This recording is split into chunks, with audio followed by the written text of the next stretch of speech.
Bonjour, nous allons maintenant passer à la question 18, donc après avoir fait donc, les questions précédentes. Donc la question 18, donc, qui est ici, donner sans développer les calculs les deux équations scalaires définissant les mouvements. Et après, question 19, que je vous laisserai faire seul, développer et déterminer ces équations. Donc là, ça ne sera que du calcul. Alors nous sautons la question 17 pour l'instant, parce que pour calculer l'énergie cinétique, je n'ai pas encore fait le cours sur l'énergie cinétique. Alors, donner les équations scalaires qui définissent les mouvements, donc c'est assez particulier, et donc on va s'y attarder un peu. Donc nous avons l'éolienne, donc je pense que là vous commencez donc maintenant à maîtriser ce sujet. Nous avions vu que sur l'éolienne, nous avions, alors je vais enlever ça, qui fait partie du corrigé, puisque je vais réexpliquer. Donc nous avions une chaîne ouverte de solides. Nous avons donc une première liaison qui est la première liaison pivot d'axe vertical, ici d'axe Z0, puis une deuxième liaison ici d'axe horizontal, donc d'axe X1. Donc une chaîne ouverte de solides. Nous allons transformer ce graphe de liaison en graphe dit des actions mécaniques, en faisant apparaître toutes les actions mécaniques. Donc nous avons le vent qui agit sur 1, le vent qui agit sur 2, et l'apesanteur sur chacun des solides. Donc les torseurs d'action mécanique, je les ai rappelés ici.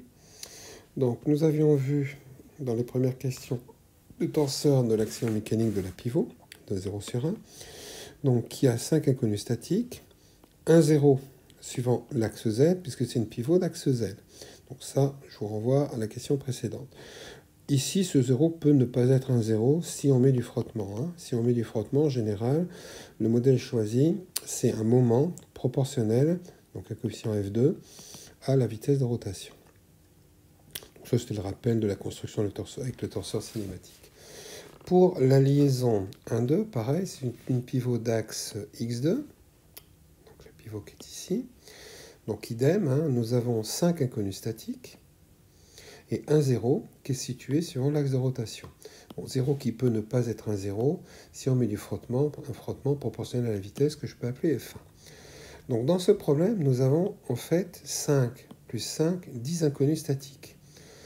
Mais la question est trouver les équations des mouvements. Et ce qu'il faut bien comprendre tout de suite, c'est qu'on ne cherche pas les inconnus statiques. Et où sont donc ces équations des mouvements? Tout simplement, elles sont cachées où il y a les zéros. Ce qui est assez logique, parce que vous voyez, si je mets du frottement, ici vous avez du alpha point. Si là je mets du frottement, il y a du bêta point. Donc déjà, vous retenez que les équations différentielles sont là où nous avons les zéros, équations différentielles des mouvements. Donc ce qui veut dire qu'en fait, il est vraisemblable qu'il va falloir faire un moment statique ou dynamique suivant Z1 et un moment statique ou dynamique suivant donc X2. Si ça avait été de l'autre côté, les zéros, par exemple avec une glissière, on verra ça dans un autre exercice, ça serait la résultante dynamique en projection sur Y si le 0 était ici. Bon. Alors voilà déjà première chose à bien comprendre. Bon, les torseurs d'action mécanique extérieure donc du vent sont donnés dans l'énoncé. Vent sur 2, nous avons la résultante du vent, le moment en G2, donc 6 valeurs qui sont supposées connues. Il pourrait y avoir des capteurs d'effort, de couple qui mesurent ces valeurs. Donc ça, ce ne sont pas des inconnus. L'action du vent maintenant sur 1 est donnée ici en C avec un moment nul, donc ce qui va simplifier les calculs. Et ici, donc une force qui est donnée, donc pareil, qui est supposée connue. Les torseurs d'action de la pesanteur, maintenant, je ne les ai pas écrits, donc je les ai écrits ici. La pesanteur sur 2, la pesanteur sur 1, bon, c'est désormais classique. Les torseurs, on les écrit au centre de gravité respectif, centre d'inertie, avec le poids. Si on l'écrit au centre d'inertie, les moments sont nuls. J'ai mis là, entre parenthèses, on peut le faire comme ceci, c'est fortement déconseillé. On peut dire que la pesanteur sur 1 plus 2, c'est évidemment la somme des poids, mais le moment va être nul en un point, donc que je vais appeler G, qui sera barycentre des deux centres de gravité. Bon, il faudrait calculer le barycentre. C'est pas très judicieux de faire comme ça. Il est quand même plus facile d'écrire chacun des torseurs, et après, si on veut les sommer, il suffit de faire les babars. Je peux le sommer en G2, le sommer en G1, ou le sommer en n'importe quel point, au point A par exemple. D'accord? Bon, A est égal à G1, c'est écrit dans l'énoncé. Lui ici. Voilà. Donc maintenant, quelle est la stratégie? Alors la stratégie est la suivante. Déjà, vous avez donc deux solides plus le bâti. On peut, premièrement, isoler 2, tout seul.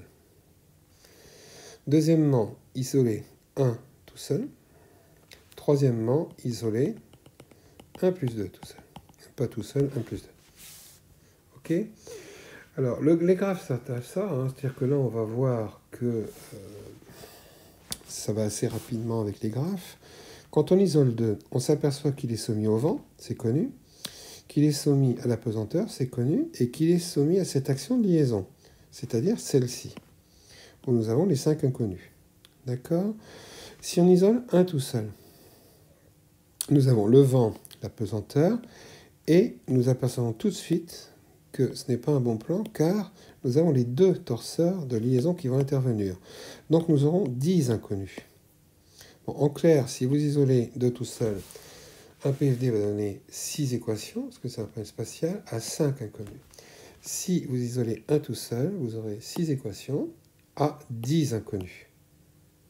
Bon, au total, vous auriez de toute façon 12 équations à 10 inconnus. On s'en sort, c'est pas le problème. Mais on aurait quand même 6 équations à 10 inconnus. Alors que si on isole 1 plus 2, ici, seule cette liaison va intervenir. Plus évidemment les 2 du vent, les 2 de la pesanteur, ce sont des données. Et nous aurons 6 équations, PFD, à uniquement 5 inconnus. Puisque quand on isole 1 plus 2, en pointillé, le torseur de 1, 2 et torseur de 2, 1 vont se compenser. On appelle ça le principe des actions réciproques, ou encore c'est une action interne au système. Donc conclusion, il faut d'abord isoler 2, puis 1 plus 2. Donc c'est fondamental à comprendre ça, ce qui veut dire qu'en fait, ça marche à l'ordre n. Hein, quand vous prenez n solides,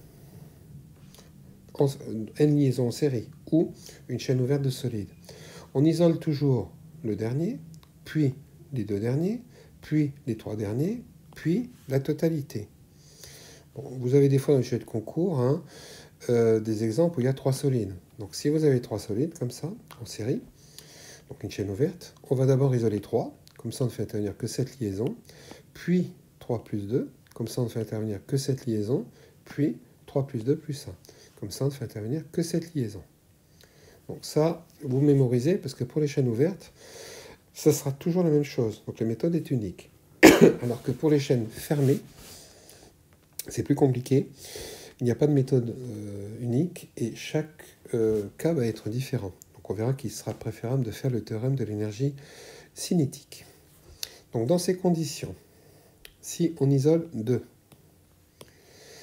on va donc faire intervenir uniquement ce torseur.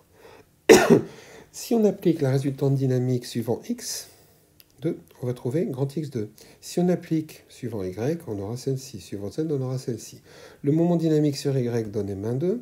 Le moment dynamique sur z donne na2. Conclusion, comme nous ne cherchons que l'équation différentielle du mouvement, il suffit tout simplement d'appliquer le moment dynamique en projection sur x2.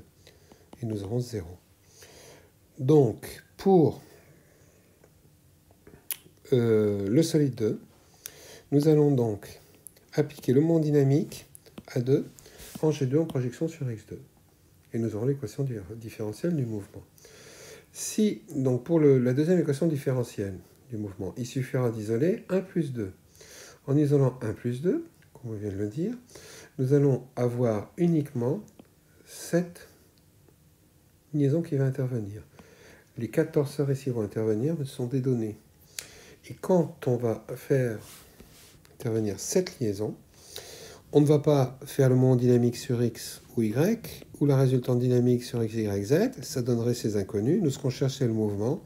Donc, conclusion, on fera le moment dynamique en A, en projection sur ZA. Ah oui, quand on fait une équation de moment, on peut le faire en des points différents. Donc, j'ai oublié de le dire ici. Le 0 ici est un 0 en A. Le 0 ici est un 0 en G2. Donc, quand on applique le moment dynamique au solide 2, il faut obligatoirement faire en G2 pour que ce 0 reste un 0. Parce que sinon, vous allez faire un babar et les inconnus vont intervenir ici. Et il va falloir les déterminer. Donc, appliquer la résultante dynamique. Donc, attention au choix du point. Hein. Et quand on isolera 1 plus 2, il faudra obligatoirement se mettre en A qui est égal à G1, hein, je le rappelle.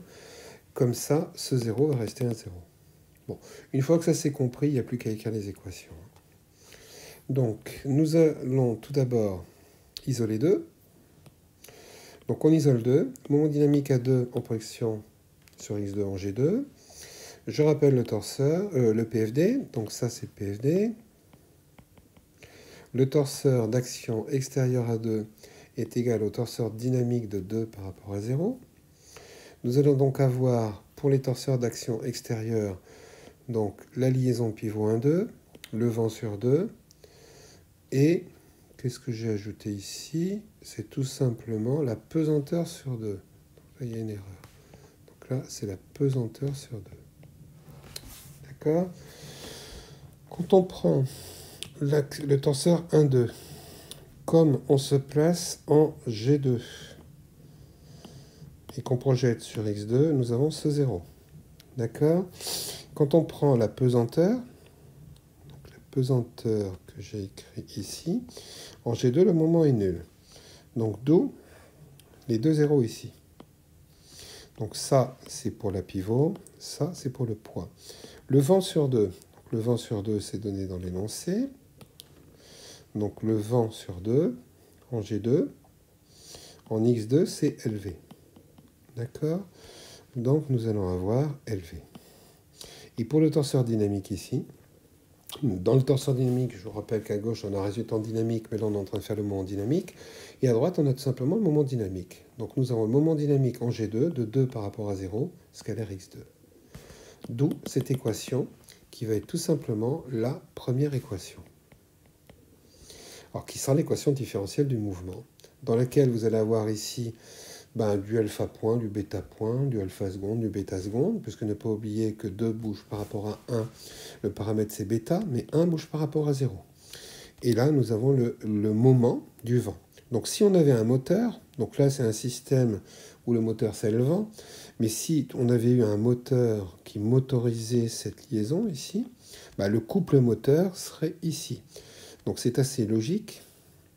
Le couple moteur est fonction du mouvement, ou le mouvement est fonction du couple moteur. Donc les deux sont reliés, c'est entièrement normal. Donc voilà la première équation. Donc il va être une équation qui ne sera pas simple. Hein. Et c'est en écrivant le deuxième PFD qu'on trouvera une deuxième équation qui ne sera pas simple non plus. Et nous aurons un système d'équations différentielles couplées à deux inconnus. Donc qui sera assez compliqué, comme vous pourrez le constater, hein, dans laquelle il y aura en plus des sinus et des cosinus. Donc ce seront deux équations différentielles non linéaires couplées. Donc pas résolvables facilement. Donc les logiciels font ça très bien. Vous pouvez prendre soit un logiciel de calcul numérique, hein, style Python, vous faites ça en IPT, pour résoudre ce système, ou un logiciel spécifique de mécanique, style Mecha 3D, avec SolidWorks qu'on utilise au laboratoire. Et ces équations vont être résolues de façon numérique, et on peut après afficher tout ce que l'on veut au niveau des courbes. Donc ensuite, on isole 1 plus 2. Donc en isolant 1 plus 2, le torseur d'action extérieur à 1 plus 2 est égal au torseur dynamique de 1 plus 2 par rapport à 0. Les actions extérieures à 1 plus 2, nous avons la pivot, 0,2. La pivot 1,2 n'intervient pas car elle est interne au système, chaque pesanteur et chaque vent. Et le torseur dynamique de 1 plus 2 par rapport à 0, c'est la somme des torseurs dynamiques de chacun des solides. Ça, c'est très simple. Alors, on va le faire en A, comme dit précédemment. Donc, si on regarde tous les torseurs qui interviennent, en A, nous avons 0, qui est ici. Ensuite, celui-là n'intervient pas, c'est interne au système. Celui-là, alors là, attention, c'est le moment en A, il faut faire un babar. Moment en A égale moment en G2, qui est non nul, plus AG2, vectoriel la résultante, qui est ici. Pour celui-ci, idem, le moment A, c'est le moment en C qui lui est nul, plus AC vectoriel la résultante du vent. D'accord? Nous avons ensuite pour les pesanteurs, ici, le moment A du poids P1 qui est nul car A c'est G1. Et pour la pesanteur 2, A c'est pas G2, donc le moment A c'est le moment G2 qui est nul, plus AG2 vectoriel P2. Donc conclusion, nous allons avoir l'équation suivante. Donc le moment A du poids P1, il est nul, ce qu'on vient de voir. Le moment A du point P2, c'est AG2 vectoriel P2, vecteur, en projection sur Z1. Donc vous voyez, je ne développe pas le calcul, j'écris les équations. Plus le moment A du vent sur 1, que j'ai développé après, le moment A du vent sur 2, que j'ai développé après. Dans les tenseurs dynamiques, nous avons chaque moment dynamique, donc moment dynamique en A de 1 par rapport à 0, scalaire Z1, moment dynamique en A de 2 par rapport à 0, scalaire Z1. Et comme je l'ai indiqué ici, ça a été fait dans la question précédente, dans la question 12 et la question 16, au niveau du sujet. Dans la question 16, nous avions calculé ça, et dans la question 12, nous avions calculé ça. Donc c'est pour ça que j'avais rédigé le texte comme ça, hein. Toutes ces questions ne sont que du calcul. Là, on commence à réfléchir, ce que nous sommes en train de faire. Donc voilà. Et ce qui concerne le moment A du vent sur 1, c'est le moment C qui est nul plus AC vectoriel. Donc ça, il faudra le faire. Alors, j'ai oublié quand même, parce que c'est une équation scalaire. Scalaire Z1 ici, et ici, scalaire Z1 ici. D'accord? Donc il faudra faire ça scalaire Z1 et ça scalaire Z1. Et remettre tout ça là-dedans. Et on trouvera donc la deuxième équation. Donc la deuxième équation, grand 2, c'est donc celle-ci. Vous aurez les deux équations différentielles du mouvement. Donc là, je vais vous laisser réfléchir. Vous allez faire seul la question donc 19, c'est-à-dire assembler tout ça. Bon, de toute façon, tout ceci a été calculé précédemment. Vous n'avez qu'à calculer ça, ça et ça. Et dans l'équation précédente, vous n'avez qu'à recopier, puisque ça a été fait, question 16, et vous avez directement l'équation. Donc voilà, je vous laisse digérer, infuser tout ça. Vous me rédigez donc la question 19 seule, et un corrigé suivra que vous pourrez travailler et donc vous autocorriger. Donc voilà, je vous remercie de m'avoir suivi et je vous dis à bientôt.